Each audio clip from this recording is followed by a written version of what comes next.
بس اكو جانبين مهمه حاولت ما تتطرق لها، واليوم بالجلسه ما حد تطرق لها، وطلبت حديث واصر الجيفه ان ما يعطيني حديث بها. اسماء النواب اللي وردت اسمائهم واللي احدهم 40 اتصال مع سجناء امراء القاعده في داخل السجن من موبايله، نائب وفي القائمه العراقيه ويعرفه الاخ الزميل ورئيس لجنه مهمه في داخل، كل يعرفه منو ما يعرفه. تكلم عن الدكتور سليم الجبوري رئيس لجنه حقوق الانسان. خلي يتحدثون. جاوبك هسه على هذا خليني اخلص. رئيس لجنة حقوق الإنسان البرلمانية 40 اتصال من موبايله مع أمراء القاعدة على شنو؟ بمناسبة شنو؟ يطمن على أحوالهم، يشوف ناموا ولو ما ناموا على مدى شهر. لا تطلع بتقرير لجنة، ما اريد استبق الأحداث، خلي المفترض يطلع يكون عندنا شجاعة في نفس الوقت. طيب حتى خليني أقول لك يعني صايرة لو ما صايرة؟ صايرة ولا ما اتصلوا؟ لا واتصلوا ويتصلون بي، اخاف عبالك ترى يتصلون بي. لا اوضح لك. هاي وحده. اثنين، اسماء الكتل السياسيه المتورطه اللي طلع بالتقرير الاولي والترشحات اللي طلعت لنا انه اكو كتل سياسيه من خلال الموظفين بالسجون الاصلاحيه متواطئين، وجنابك اشرت من ينقل سجين من سجن الى سجن، شو تفسر لي اياها؟ من قيادات عسكريه تتواطأ، شو تفسر لي اياها؟ تقول لي جهد دوله؟ لا، خلينا نحكي نقول من الكتل السياسيه المتورطه، من اللي من مصلحته يطلع القاعده؟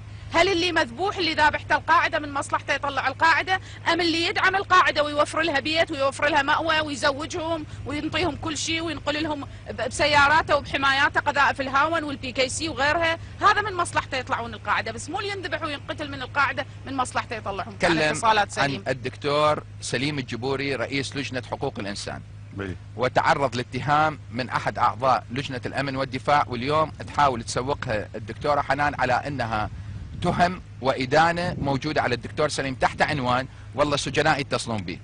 خليني أقول لك فتشي. يعني صايرة لو ما صايرة؟ صايرة ولا ما اتصلوا؟ لا واتصلوا ويتصلون بي، أخاف عبالك ترى يتصلون بي. لا 40 مرة بيوم واحد أكو بها شغلة. يعني. كان الدكتور سليم حقيقة شجاعا عندما طلع قال أنا أريد أشكل لجنة تحقيقية على هاي التصريحات، وتعالوا شوفوا هاي الادعاءات صحيحة لو مو صحيحة.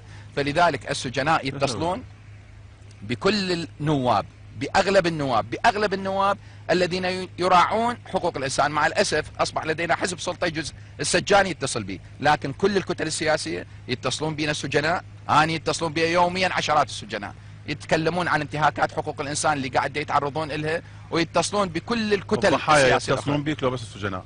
الضحايا لا بس السجناء ومو اي سجناء امراء القاعده. يعني على اي اساس؟ لا ما يخاف يتصلون بك السجناء بس كل شهر الضحيه هم يريد يتصل بك. بس احنا مجال يتصل بك. نتكلم عن الدكتور سليم الجبوري رئيس لجنه حقوق الانسان. المساله انه نتهم نائب لكون السجناء يتصلون به، فإذا كانت هذه التهمة أنا أعلم من على القناة العراقية اللي تفترض هي قناة الدولة مو قناة الحكومة، نعم معتقلين يتصلون فينا لسبب بسيط. حتى لا على كل شيء. إذا حكت هذا اللي أنه النائب قريب على الدولة. أنا ما جبت مشنقة ورد أشنق سليم، هذا الشيء اللي طلع من خلال اللجنة وأنت نفس الشيء ده تعتمد عليه.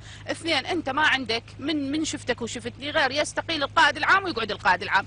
عم الدولة خربانة من داخلها لي فوق، يريد يستقيل القائد العام والأخ صالح متفق ويا رئيس الوزراء ما عنده سقف بالاستقالة. والله لو مشاكل العراق تحلها استقالة المالكي من الصبح، مو من الصبح، من الفجر يستقيل. والله ما يستقيل. بس انتم تريدون تدخلون البلد في فوضى وفي حرب طائفية. باقي على الانتخابات كم شهر، وسوريا والوضع الإقليمي والدنيا مقلوبة، والشد الطائفي مالتكم ومظاهراتكم ومعتصميكم. تعرف حضرتك الفجر السجن وين كان نايم؟ بيا خيم، بخيم المعتصمين. تعرف قذائف الهاون من وين طلعت؟ أنا أدري، لا أنت ما تدري، أنا أدري.